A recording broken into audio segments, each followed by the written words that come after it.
हाँ जी दोस्तों, कैसे हैं आप सब लोग। मैं हूं आपका अपना भाई योगेंद्र राठौड़, लेके आ गया हूं आप लोगों के लिए आज एक और धमाकेदार वीडियो। इस वीडियो को पूरा एंड तक जरूर देखना, बस मेरी तो यही रिक्वेस्ट है आपसे। तो चलो बिना किसी देरी करते हुए अपना जो टॉपिक है हम स्टार्ट करते हैं। तो आज के टॉपिक में बेसिकली मैं आपको 5 ऐसे पॉइंट्स है जो मुझे लगता है कि आप लोगों को बताने चाहिए। होने को तो बहुत है पॉइंट्स, बट आज के इस वीडियो में मैं 5 ही पॉइंट्स कवर करूंगा। तो आप लोग ज़रूर उनको सुने, उनको समझें, ताकि आपके लिए चीज़ें कल को यहाँ पे थोड़ी ईजी हो जाए। तो सबसे पहला जो मेरा पॉइंट है वो है सैलरी को लेके।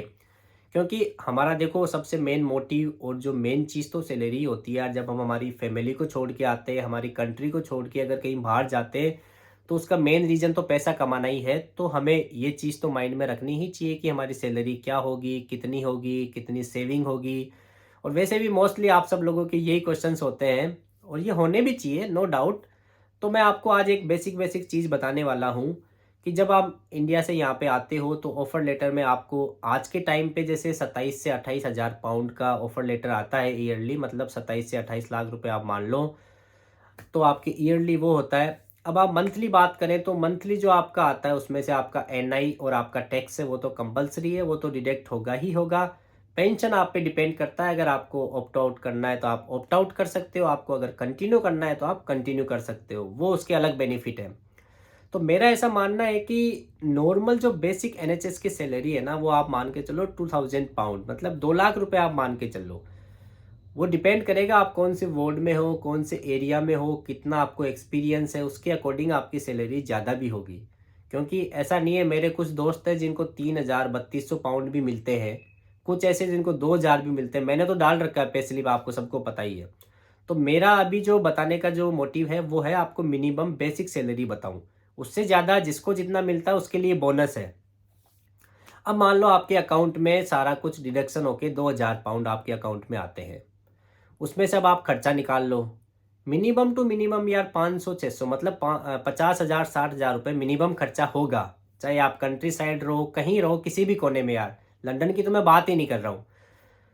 तो साहब 50 से 60 हज़ार रुपये आपका खर्चा है, तो रिमेनिंग कितनी सेविंग है? 1 से 1.5 लाख रुपए आप ज़्यादा से ज़्यादा एक महीने का कमा सकते हो अपनी नॉर्मल सैलरी के अंदर से, 37.5 वीक में काम करके।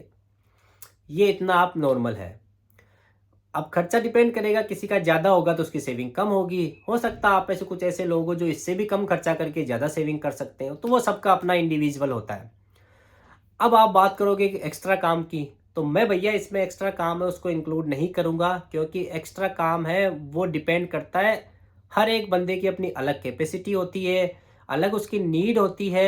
क्योंकि एक्स्ट्रा काम, मेरा ऐसा मानना है कि अगर जो बंदा एक्स्ट्रा काम करता है ना, वो भैया अपनी पर्सनल लाइफ के साथ में सेक्रीफाइस करता है, वो अपनी फैमिली के साथ में सेक्रीफाइस करता है, वो अपने जो भी जितने भी उसके यार पर्सनल शौक है, रूटीन है, अपनी हेल्थ है, मेन हेल्थ की बात कर रहा हूँ, ये सब चीज़ों के साथ में आप सेक्रीफाइस आपको ज़रूर करना पड़ेगा अगर आप एक्स्ट्रा काम करते हो। तो एक्स्ट्रा काम को मैं इसमें ऐड नहीं कर रहा हूँ बिल्कुल भी। वो डिपेंड करेगा, कोई वीक में 1 दिन काम करता है, कोई 3 दिन काम कर लेगा। तो ये सबका अपना अलग अलग होता है। अब मैं दूसरी चीज़ बात करूँ हेल्थ को लेके, तो भैया इसको हम बिल्कुल कंसिडर नहीं करते, लेकिन करनी चाहिए। क्योंकि एक ना एक दिन जब आप यहाँ आके रात दिन आप काम करते हो, आपको पता है 12-12 घंटे की शिफ्ट होती है और काम भी इजी नहीं होता है। ठीक है, अगर आप ऐसे वार्ड में काम कर रहे हो जो 8 घंटे की ड्यूटी है, तो वहाँ भी आपको मंडे टू फ्राइडे करना होता है। फिर अगर आप एक्स्ट्रा काम कर लेते हो तो फिर पूरा वीक ही काम हो गया एक तरीके से आपके लिए।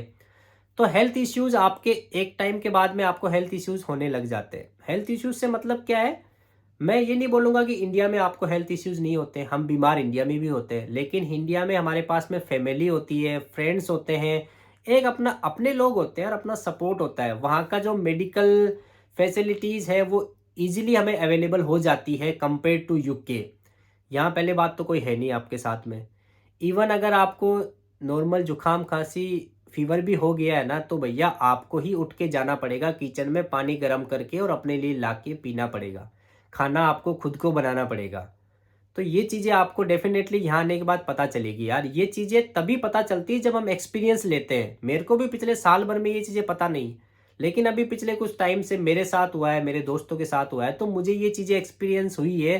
तो मुझे लगा कि यार आपको भी मैं ये चीज़ें बताऊं ताकि आपके माइंड में ये चीज़ें रहे, आप लोग अपने आप को स्ट्रॉन्ग करके आओ यहाँ पे। तो अब ये हेल्थ इश्यूज़ क्यों आते हैं? ये इसीलिए आएँगे यार, ज़्यादा काम करोगे, टाइम पे खाना नहीं मिलेगा, टाइम पे रेस्ट नहीं करोगे, तो भैया एक ना एक दिन ये तो यार ह्यूमन बॉडी है, कभी ना कभी तो जवाब देगी ना। हम कोई फ़ौलाद के तो बने नहीं है कि हम चलता रहेगा, कोई मशीन तो है नहीं है। ये भी आपको डेफ़िनेटली ध्यान में रखनी चाहिए। फिर बात करूँ, हमारा खाना नहीं मिलता हमें, हमारा जो हम फूड बचपन से खाते हैं वो चीज़ें हमें यहाँ डेफ़िनेटली मिस होती है। तो ज़रूर हेल्थ तो आपकी डाउन होगी यहाँ पे। अब ऐसा नहीं है आप बीमार हो तो आपने कोई बाहर जाके वहाँ पे फ़ास्ट फूड खा लिया या कोई ऑनलाइन ऑर्डर कर दिया या कोई टिफ़िन सर्विस लगा ली। तो अगर वो चीज़ें करोगे तो वो जो आपका 1 से 1.5 लाख रुपए बचता है वो भी नहीं बचेगा। वो इतना महँगा है कि कोई करना ही नहीं चाहेगा। सीधी-सी बात तो ये है। तो ये चीज़ें भी आपको ध्यान रखनी है। फिर मैं थर्ड चीज़ की बात करूँ आपकी कि वर्क लाइफ़ कैसी है? तो भैया मुझे नहीं पता लोगों ने आपको आज से पहले क्या बताया। मेरा ऐसा मानना है कि वर्क लाइफ़ एनएचएस की काफ़ी बिज़ी है और बिज़ी है तो है भैया, क्योंकि यहाँ पे नर्सेज़ की शॉर्टेज पहले भी थी, अभी भी है, आगे भी रहेगी। क्योंकि पास इतना पैसा है ही नहीं कि ये जितनी नर्सेज़ इनको चाहिए उतनी लगाएँ। तो हमेशा आपको हर वार्ड के अंदर यही कहानी सुनी है मैंने, कहीं पे हेल्थ केयर असिस्टेंट कम होता है, कहीं पे नर्सेज़ कम होती है। तो वहाँ पे आपको भैया एक्स्ट्रा काम करना पड़ता है जो आपकी वर्क लाइफ़ को डेफ़िनेटली अफ़ेक्ट करेगा।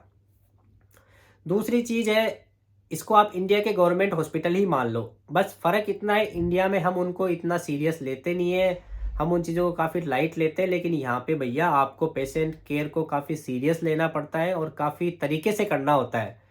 अगर आप नहीं करते हो तो भैया यहाँ के पेशेंट ही इतने समझदार होते हैं, उनके फैमिली मेंबर्स, कि कब आपकी कंप्लेन कर देंगे आपको पता ही नहीं चलेगा। मैं आपको डरा नहीं रहा हूँ, बट ये चीज़ें बैक ऑफ द माइंड में आपके होनी चाहिए यार। इसीलिए यहाँ की जो वर्क लाइफ है काफ़ी बिजी है, बहुत काम होता है भैया, मुझे तो पता है यार।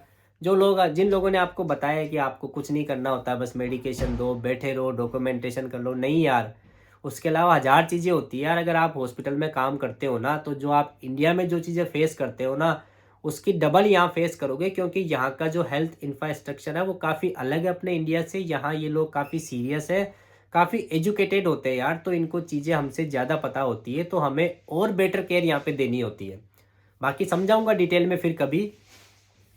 फिर अगली चीज़ मैं बात करूँ कि यहाँ की वर्क इन्वायरमेंट कैसा है, स्ट्रेसफुल है कि नहीं है, तो भैया मैं तो मानता हूँ स्ट्रेसफुल है बिल्कुल, क्योंकि आप इतना इतना काम करते हो, फिर आपको सपोर्ट नहीं होता है, फिर आप नई कंट्री में आते हो, लैंग्वेज प्रॉब्लम होती है, यहाँ की क्लिनिकल इन्वायरमेंट है, यहाँ के जो मेडिकल इक्विपमेंट है, या यहाँ पे जो स्किल्स है, करने के तरीके हैं, वो सब यहाँ पे अलग अलग होते हैं यार। तो उनमें हमें, उनके साथ यूज़ टू होने में हमें टाइम लगता है। तो इनिशियली 1-2 साल होते हैं वो काफ़ी ज़्यादा स्ट्रेसफुल होते हैं, वो होंगे, सबके साथ होंगे। मैं ये नहीं बोलूँगा कि जो बंदा यहाँ 10 साल से काम कर रहा है उसके लिए नहीं है, उसके लिए हो सकता है वो चीज़ें बिल्कुल नॉर्मल हो गई। लेकिन इनिशियली आपको ये चीज़ें फेस करनी पड़ेगी, तो ये चीज़ें भी आपके माइंड में होनी चाहिए। क्योंकि यहाँ पे यार एनएचएस है, जो हेल्थ है वो फ्री ऑफ कॉस्ट है यार। तो यहाँ पे पेशेंट काफ़ी इन एंड आउट होते हैं हॉस्पिटल्स के अंदर, इवन छोटी-छोटी बीमारी के लिए भी वो हॉस्पिटल में एडमिट होते हैं। तो एनएचएस काफ़ी ज़्यादा बिज़ी है कंपेयर टू प्राइवेट। फिर मेरा लास्ट पॉइंट है वो फैमिली। फैमिली को आप डेफ़िनेटली एक ना एक दिन आप ज़रूर मिस करोगे, अपनी फैमिली को, अपने फ्रेंड्स को, अपने फेस्टिवल्स को, अपने लोगों को। यार बहुत सारी चीज़ें हैं यार, मैं अभी बता नहीं सकता हूँ। इस पे भी मैं कभी पूरा डिटेल में वीडियो बनाऊँगा, बट ये चीज़ें आप लोग डेफ़िनेटली मिस करोगे यहाँ पे। अपना खाना, अपने लोग, अपनी चीज़ें। तो ये एक ना एक दिन आपको डेफ़िनेटली ये चीज़ें आपके माइंड में आएगी, तो इन चीज़ों की वजह से भी आपका स्ट्रेस लेवल है वो हो जाएगा, आपका इमोशनल सपोर्ट नहीं है। अगर मान लो किसी दिन आपके साथ में कुछ, आपके शिफ्ट में कुछ ऐसा हो जाता है, तो आपको कोई यहाँ सपोर्ट करने वाला नहीं है, वो चीज़ें आपके दिमाग में रहती है, तो वो आपको और ज़्यादा डिप्रेस करती है, और ज़्यादा आपका टेंशन देती है। ये कॉमन है यार चीज़ें, ये होगी सबके साथ में यार। जिनके साथ नहीं होती है, हो सकता है यार वो एक्स्ट्रा ऑर्डिनरी हो, लेकिन मैं तो मेरी बता रहा हूँ कि मेरे साथ भैया ऐसा होता था। तो मेरे को लगता है कि आपको बतानी चाहिए, ताकि आप अपने आप को मेंटली उसके अकॉर्डिंग प्रिपेयर करके आओ। तो दोस्तों ये कुछ पॉइंट्स हैं जो मेरे को लगता है आपको पता होना चाहिए। अगर आपको ये चीज़ें अच्छी लगी तो प्लीज़ वीडियो को लाइक करें, कमेंट करके मुझे बताएं कि आपको अगर इनसे कोई अगर इनमें भी आपको कोई डाउट हो तो मैं डेफ़िनेटली आपको रिप्लाई करूँगा। तो मेरे को ज़रूर सब्सक्राइब करें अपने चैनल को, और मिलते हैं अपने एक और नए वीडियो के साथ में। Thank you so much.